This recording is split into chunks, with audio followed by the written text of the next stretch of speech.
Heat's an excuse for the loss.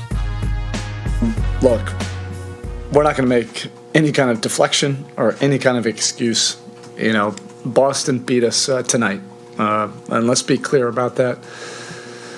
There's guys that are far from 100% on both sides, and that's why this is, just intense competition. It's playoff basketball.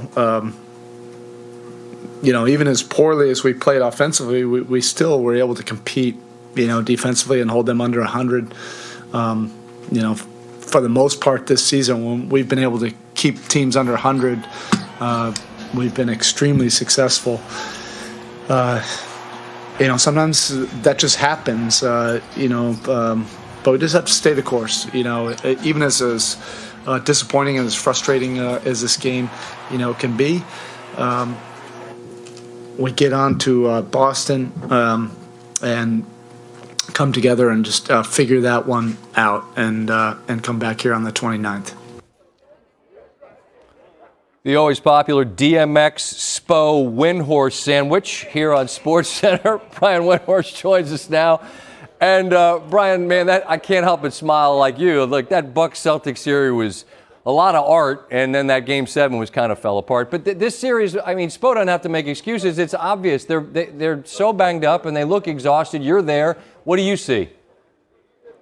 Yeah, this series would be a great series, but 3 of Miami's best offensive players are messed up. Tyler Hero would have made a major difference. An average Tyler Hero game tonight would have made a major difference because they just can't score in the half court. And look, at halftime, the Celtics went back to their locker room and they said, guys, Jimmy Butler isn't even trying to score. Let's change up our defense on him and start acting like he's a screener. Ime Udoka just said it. We played him like he was a big man who was not going to shoot. So Kyle Lowry didn't make a basket. He's played the last 3 games, but he is 5 of 23 in the series. Yeah, they don't have many answers, and yet this postseason, I don't have many answers for what we're likely to see on Friday because you just never know. If Hero's able to give it a go, and a lot of guys from Miami are trying, it's just not adding up. You've watched a lot of basketball. Do you think this heads back for a Game 7? Probably not. Bottom line, the Celtics are the better team. I think if the Heat were full power, they may be able to squeeze it out. The Celtics are the better team. They were the better team against Milwaukee. Now, part of that was because Chris Middleton was hurt, and the Celtics have definitely benefited from injuries in this postseason. That's just the truth of it. And the other fact is that no matter how banged up the Celtics are, they had their full roster out here tonight, Scott. They weren't great, but they had their full roster. They are just healthier and better. Quite frankly, Miami is fortunate that they reached this stage because they should have probably lost Game 3 if Boston hadn't had that crazy turnover game. The Celtics are a very formidable team. They are a championship quality team. They get one more win. They're going to be in the finals for the first time in over a decade. That's a big thing for the Boston Celtics. They haven't been here. They finally got a chance to do it. Brian, appreciate the time. Look forward to talking Friday or beyond that, whenever the next opportunity is that we get. Be well, travel safe, okay? Scott. To be that close and know we didn't play our best in the first half. We just talked about flipping the script and playing a really good second half, a really clean second half. And so we did that. Guys, obviously JT, JB got it going. Both those guys almost triple-double and 25 points for JB. But it was simply, like I said, taking care of the basketball, the emphasis of this whole series, and limit them to one shot. And so we're guarding extremely well. It's impressive to hold a team to 80, not playing your best offensive game. But as I always say, we rely on the defensive end. Know our offense will pick up eventually, and when we get those stops and get out and run, we're kind of a lethal team on both ends. While we try to get Al's audio situated, I'm fortunate to be able to dish the rock to Stephen A. Smith. And Stephen A., let me first establish, can you hear me, my friend? I can hear you loud and clear, Scott. Perfect. And let's dive into this. We've got an incredibly capable defensive team in Boston, and we have an awfully banged up and seemingly exhausted Miami team. In your estimation, what did we see more of in this game in terms of why the Heat were only able to get 80 on the board? One of the most terrific offensive performances you've seen. That's really what this comes down to. The Boston Celtics are an elite defensive team. We get all of that. But I will remind you that Max Strus, somebody that we've been raving about for the most part in the regular season because of his sharpshooting ability, This is a guy that went 0 for 9 today. Yep. He's 0 for 16 in the last 2 games. I actually had to look up his resume because I had to remember that he came from DePaul because he looked like he belongs back in college, that he ain't ready for this level because that's how bad he was. You look at Kyle Lowry, yeah, he was 0 for 6, but we all know he's hobbled. We all know he's lucky to see him out here because he's got a bad hamstring injury. But with Tyler Hero out due to his hamstring injury, he had to try and give you all that he could, but he just didn't have it. Oladipo, an offensive weapon throughout this series. He shoots 1 for 7 from the field tonight. Jimmy Butler, clearly hobbled by his knee injury, had no lift whatsoever, went out there and tried to give you his all, but shot 4 of 18 from the field. I don't care who you are. I don't care how great or putrid your defense is. If you can't make shots, anybody can beat you. And that was the Miami Heat tonight. They resembled a bunch of construction workers looking like they throwing bricks all over the damn place. And that is why the Miami Heat are going to Boston, getting set to be eliminated from the Eastern Conference Finals this Friday night. My reservations are already made. I ain't coming back to Miami. That's a shame. But listen, Stephen, I'm smiling because I think back to you and I several years ago. Anytime we start going with that's a wrap, you got to be careful. But given the situation that the Heat find themselves in, I mean, that's a proud team. It's a well-coached team. There's a pedigree there, yes. But at some point, I don't know that they have enough that how do you cobble together 48 minutes to get a victory on the road against a Boston team that, like you, they don't want to go back to Miami either. I just wonder how it could happen.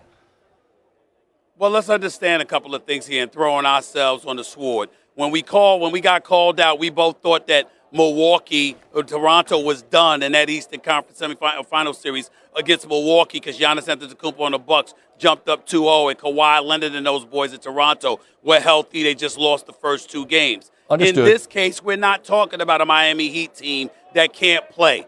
We're talking about a team that's depleted with injuries. They've been eviscerated by it. Kyle Lowry's injured. Jimmy Butler's injured. You look at these guys, they just don't have much. Tyler Hero, the reigning 6th man of the year, is injured.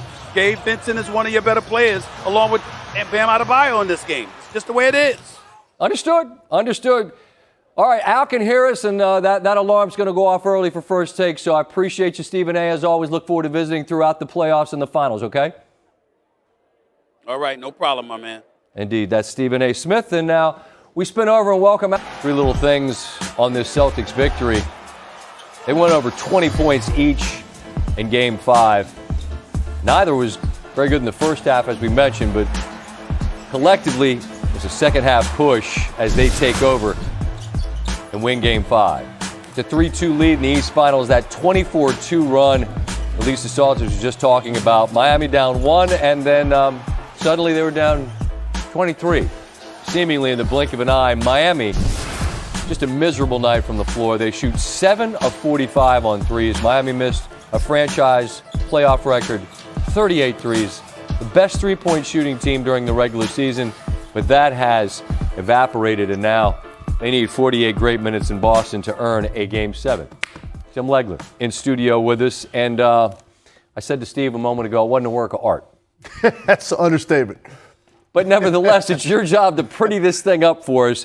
And it was sloppy, as we mentioned, and it's a third quarter that we've just kind of illustrated, but you can help elevate our understanding. What went on? It was a tough watch. I thought offensively both teams. Playoffs have been lately, man. And I thought there were some guys looked tired tonight. Some guys didn't look healthy tonight. And then there was just some really bad misses. And you're just waiting around to see who's going to get hot at some point. Jaylen Brown hit it on the head. He said, we just got it going offensively. The young legs and the star talent took over, and it was during this key stretch, and I just thought there was some really beautiful basketball played here. And here's where it starts. Jason Tatum's going to drive in and kick, and he's going to do a little Steph Curry here. I call this the pass and chase. He perfected it, right? You pass, and then you continue on to chase the basketball, and he's going to end up in this corner. Now, Strus is guarding him, and I'm sure Strus would love to just go ahead and chase him if he can on this pass. The problem is, as soon as Al Horford catches it, this is such a great play because he immediately puts it back down and takes it to the middle, which means that now Strus is in this weird position. I'm chasing Tatum, but I also have to provide help on the penetration. So he decides to stay. Unfortunately, teammate doesn't realize it. So he's also going to end up in here, which means Tatum now gets this return pass back in the corner because Horford takes it right back to the gut, takes 3 guys there, kick out, and this is where they were starting to pull away and find their rhythm. And I love this one. You want to talk about a big boy screen in the NBA playoffs, this is what it looks like. Take a look at Grant Williams, where he starts. I want you to look at his top foot. He is down here. He's below that hash right there. And you see Jimmy Butler. He's eyeing this up. He figures, hey, listen, Jason Tatum is a long way from the basketball right here. This is going to be a very long pass. It's going to be in a rope to get it to the corner. So he's going to decide to go over the top of this screen and try to chase out here. Watch Grant Williams move on this pick. By the time he finishes up, his body is up one more hash up the lane, making contact with Jimmy Butler. Legal there, though? Like for the Heat fan screaming, that's a legal moving screen? It's Not necessarily so, Scott. That's kind of a moving screen right there, but it's playoff screen. Okay, That's gotcha. why I said that's a big boy wide screen in the Understood. playoffs. You're not going to get that call. Jimmy Butler thought he could cheat it, and instead that's a rope pass to the corner. So again, the talent taking over for the Celtics. Jason Tatum's playmaking was big throughout the game, but it was this key stretch when their 2 best players found a rhythm. Really the only 2 guys all night that did. And there were no X factor components for the Heat. Like, where are you going to get it if Butler